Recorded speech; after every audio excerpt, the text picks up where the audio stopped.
अंकित जी ने आपने सवाल किया है कि वर्तमान समय में जब दुनिया में गांधी का सम्मान बढ़ रहा है, उनकी बातों को लोग मान रहे हैं, तो हिंदुस्तान में ऐसा क्यों हो रहा है। देखिए, जो गांधी को मानने का सवाल है वो हमारी ज़रूरत भी है और दुनिया की मजबूरी भी है। जिस तरह से आज दुनिया एटम बम के ढेर पर बैठी हुई है, इतने बम बन चुके हैं कि अगर किसी देश ने पागलपन में चला दिया तो पूरी दुनिया नष्ट हो जाएगी। दूसरा, हमने जिस तरह का उपभोग का स्तर बढ़ा लिया है, जिस तरह के हम शान शौकत में रह रहे हैं, जिस तरह के हम एसी और दूसरे खाने पीने की चीज़ों को हम उपयोग में ला रहे, इस्तेमाल कर रहे हैं, उससे हमारा प्रकृति और पर्यावरण दोनों नष्ट हो रहे हैं, जो अंततः हमारे जीवन को समाप्त कर देगा, क्योंकि हवा भी नहीं होगी और पानी भी नहीं होगा, जो दोनों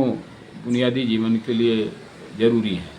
तो इसलिए जो दुनिया के सामने खतरा मंडरा रहा है, वो लोग सचेत हैं और गांधी को मान रहे हैं और गांधी को जानना चाहते हैं। हम जो भारत के लोग हैं, क्योंकि अभी हमारे यहाँ पानी है और अभी हमारे यहाँ हवा भी है, इसलिए हम उतने चिंतित नहीं दिख रहे हैं। लेकिन जो सभ्य समाज के लोग हैं, जो सोचने वाले लोग हैं, वो आगे कर रहे हैं। 4-5 चीज़ें हैं जो गांधी के बारे में जानने समझने की बात है। एक तो ये कि गांधी इस बात की कहते हैं कि हमको प्रकृति से कम लेना चाहिए। इसीलिए आज दुनिया में मिनिमलाइजेशन का आंदोलन चल रहा है कि हम कम से कम उपयोग करें, क्योंकि जब भी आप अपनी आवश्यकता से ज़्यादा लेते हैं या अधिकतम उपयोग करने की कोशिश करते हैं, तो इसका माने आप प्रकृति को नुकसान पहुंचा रहे हैं, क्योंकि आप दूसरे का हक छीन रहे हैं। इसको नीरज ने एक अपने गीत में बहुत अच्छी तरह से कहा था, एक बादशाह हुआ तो 100 गरीब हो गए। जब एक आदमी की अमीरी बढ़ती है तो निश्चित रूप से उससे 100 नहीं 1000 लोग गरीब होते हैं, तभी एक आदमी अमीर होता है। इसलिए जो अमीरी का शौक़ है, जो पैसे का शौक़ है, जो संपन्न होने का शौक़ है, ये बहुत ही खतरनाक है और ये हिंसक है और ये समाज को कमज़ोर करने वाला है, समाज को गरीब बनाने वाला है। इसीलिए गांधी जी कहते हैं कि हमको अपनी ज़रूरत की ही चीज़ें लेनी चाहिए। प्रकृति में हर आदमी की ज़रूरत को पूरी करने की क्षमता है, लेकिन एक आदमी की लालच को भी पूरा करने की क्षमता नहीं है। दूसरी बात जो गांधी जी ने कही, जो उन्होंने अपने स्वतंत्रता आंदोलन में भी चलाया, एक बात उन्होंने एकादश व्रत की कही, वो मनुष्य निर्माण की, कि जब तक कार्यकर्ता का, साथी का, नागरिक का निर्माण नहीं होगा, जब तक वो स्वयं सचेत और संवेदनशील नहीं होगा, वो स्वयं संयमी नहीं होगा। भारत की संस्कृति की 2 महत्वपूर्ण बातें रही हैं, एक संयम और दूसरा जो है वो त्याग। तो आज संयम धीरे धीरे ख़त्म होता जा रहा है। हम ये मानते हैं कि अधिकतम हमारे पास उपयोग हो, हम दूसरे का भी अपने पास ले लें, ऐसी हमारी कोशिश रहती है, जो अंततः नुकसान पहुंचाती है समाज को तोड़ती है। दूसरा, इसीलिए उन्होंने एकादश व्रतों की जब बात कही तो ये कहा कि भाई हमें अपरिग्रह का पालन करना चाहिए, हमें अस्वाद व्रत का पालन करना चाहिए, क्योंकि आज तो देखिए होटल भरे रहते हैं सुबह से शाम तक। क्यों? क्योंकि हमें लगता है कि भाई ज़्यादा चटपटी चीज़ें खाना या बाहर चीज़ें खाना जो है वो शान की भी है और अपने जीवन को भी लगता है, लेकिन ये नहीं जानते उसके खाने से हमारा स्वास्थ्य कितना ख़राब हो रहा है, हम कैसे डायबिटीज़ और तरह तरह की बीमारियों से उससे पकड़ में आ रहे हैं और परेशान हो रहे हैं, और हम अपनी कमाई का, ज़िंदगी का बड़ा से बड़ा हिस्सा जो है वो डॉक्टर को सौंप देते हैं। और आज बड़े पैमाने पर लोग जो है वो बीमा करवा रहे हैं, मेडिक्लेम ले रहे हैं, लेकिन फिर भी मेडिक्लेम लेने से तो समस्या हल नहीं हो जाएगी। दूसरी बात उन्होंने जो कही वो रचनात्मक कार्यक्रमों की। रचनात्मक कार्यक्रम केवल लोगों की आजीविका का सवाल नहीं था, बल्कि वो एक संगठन का था कि वे कार्यकर्ता जो समाज काम में लगे हुए हैं, जो थक रहे हैं, जो हार रहे हैं, जिनके अपने घर परिवार हैं, वो कुछ ऐसा करें जिससे उनका जीवन भी चले और समाज में संदेश भी जाए और एक सामूहिकता का विकास हो। क्योंकि बिना सामूहिक जीवन के, बिना आपसी सहभागिता के लड़ाई हो नहीं पाती है और न समाज ही बनता है। समाज का बुनियादी तत्व है आपसी सहमति और सहभागिता। तो उन्होंने जो ये आंदोलन चलाया उसमें सभी तरह के कमेटी इन्वॉल्वमेंट थे, वो चाहे कौमी एकता का सवाल हो, चाहे वो खादी कार्यक्रमों का हो, चाहे महिलाओं की एकता का सवाल हो, चाहे किसानों की समृद्धि का सवाल हो, कि वो सारे सवाल इस तरह के थे, या आरोग्य के सवाल थे कि भाई हमारी समझ बने कि हमको क्या खाना है क्या नहीं खाना है, या शिक्षा का हो। अंग्रेजी शिक्षा के खिलाफ उन्होंने जब बुनियादी तालीम की शिक्षा की बात कही तो उसका भाव ये था कि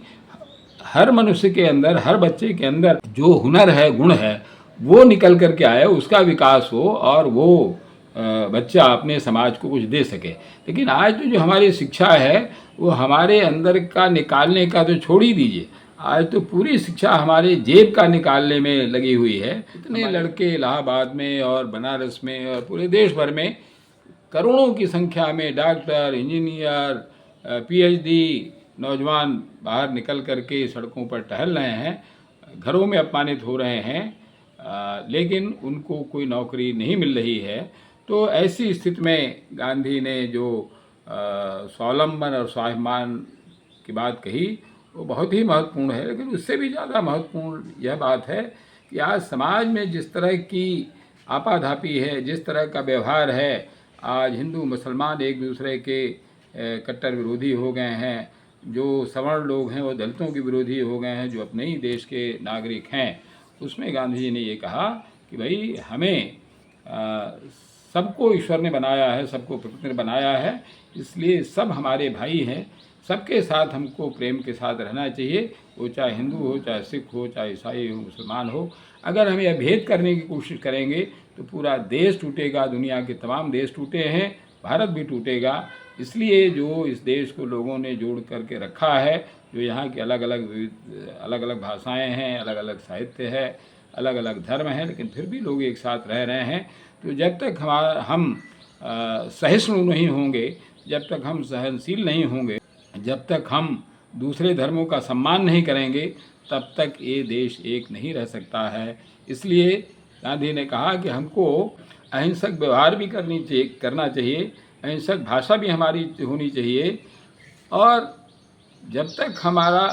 व्यवहार और हमारी भाषा अहिंसक नहीं होगी, तब तक हम अहिंसा के पुजारी या अहिंसा का काम नहीं कर सकते हैं। अहिंसक शिक्षा भी हो, अहिंसक चिकित्सा भी हो, अहिंसक अर्थव्यवस्था भी हो, अहिंसक समाज व्यवस्था भी हो, अहिंसक राजनीति भी हो। जब हमारे जीवन में यह सारी चीज़ें अहिंसक तरीके से आ जाएंगी, जब हम अहिंसक करने लग जाएंगे, तब हर नागरिक अहिंसक होगा और अहिंसा के तरीके से एक नए तरह के समाज का निर्माण होगा, जिसमें हर आदमी प्रेम और आनंद के साथ रह सकेगा, किसी का किसी से झगड़ा नहीं होगा। जिसको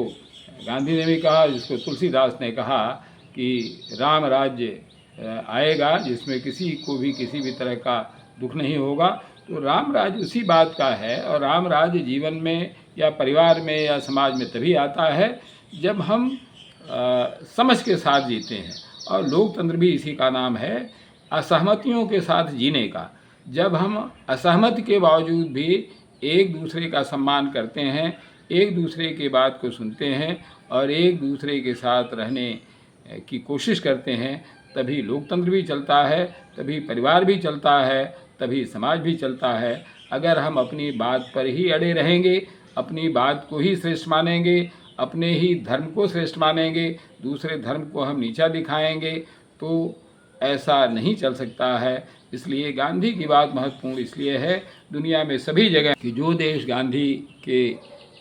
बताए रास्ते पर चल रहे हैं, चल सकते हैं, वो जीवित रहेंगे, जो नहीं रहेगा वो नष्ट हो जाएगा। इसलिए अगर इस दुनिया को बचाना है, इस देश को बचाना है, तो हमें गांधी और बुद्ध के अहिंसक रास्ते पर कम उपयोग करने के तरीके को ढूंढ करके उस रास्ते पर ही जाना होगा। ये हमारे लिए ज़रूरत भी है और हमारी मजबूरी भी है, नहीं तो ये पूरी पृथ्वी और ये पूरा ब्रह्मांड ही नष्ट हो जाएगा। जो वैज्ञानिक ऊपर अंतरिक्ष में जाकर के देख रहे हैं वो बहुत चिंतित हैं, वो ये कह रहे हैं कि ये तो पूरा केवल पृथ्वी ग्रह ही नहीं, और भी कई ग्रह हमारे इस भोग की पद्धति और हमारे इस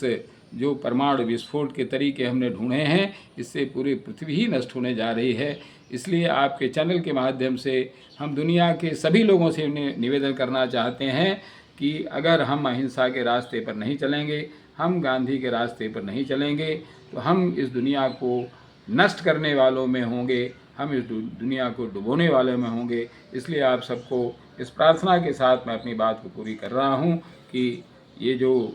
मीडिया लिटरेसी के लोग इस महान काम को कर रहे हैं, उनको मैं बहुत बहुत बधाई देना चाहता हूँ कि ये संदेश पूरी दुनिया में गांधी का संदेश जाए कि अहिंसा के रास्ते से ही हर समस्या का समाधान संभव है और हर आदमी प्रेम के साथ रह सकता है। और प्रकृति जो हम सब लोगों के जीवन को पालती है, ये जो पृथ्वी और हवा, इसका भी संरक्षण तभी हो सकता है जब हम इस दुनिया के सभी लोगों के बारे में सोचें।